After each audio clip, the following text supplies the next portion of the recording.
দুপুরের মেনুতে গরম ভাতের সাথে যদি এরকমের একটি মাছের ভর্তা থাকে তাহলে তো আর কোনো কথাই নেই। আর এই মাছ ভর্তাটা আপনারা যে কোনো মাছ দিয়ে করতে পারবেন। আমি এখানে কিছু টাকি মাছ নিয়েছি। টাকি মাছগুলো ভালোভাবে কেটে ধুয়ে পরিষ্কার করে পানি ঝরিয়ে নিয়েছি।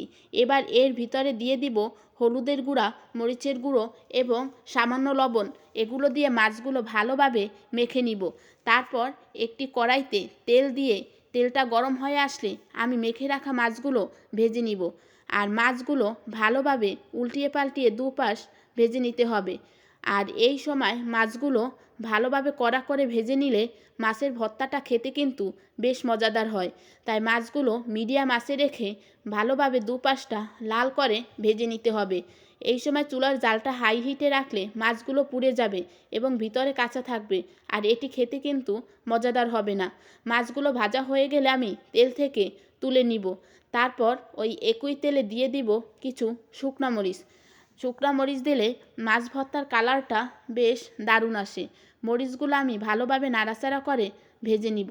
মরিচগুলো ভাজা হয়ে গেলে এগুলো তেল থেকে তুলে এর ভিতরে দিয়ে দিব কিছু পেঁয়াজ কুচি আর দিয়ে দিব রসুন কুচি।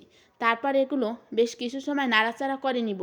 এগুলো যখন হালকা ভাজা হয়ে আসবে তখন আমি এর ভিতরে দিয়ে দিব কিছু কাঁচামরিচ আর দিয়ে দিব ধনিয়া পাতা।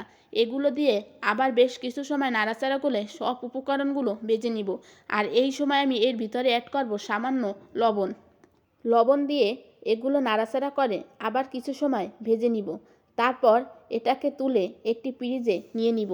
এবার সব উপকরণগুলো আমি শিলপাটায় বেটে নিব। আর মাছগুলো শিলপাটায় বাটার আগে এগুলো ভালোভাবে কাটা ছাড়িয়ে নিব। কাটা ছাড়িয়ে মাছগুলো শিলপাটায় সব উপকরণ দিয়ে ভালোভাবে বেটে নিব। শিলপাটায় বেটে টাকি মাছের এই ভর্তাটা যদি আপনারা বাসায় একবার ট্রাই করেন তাহলে এটি খেতে কিন্তু বেশ মজাদার হবে এবং আশা করি সকলেই খুব পছন্দ করবে। ধন্যবাদ সবাইকে। আল্লাহ হাফেজ।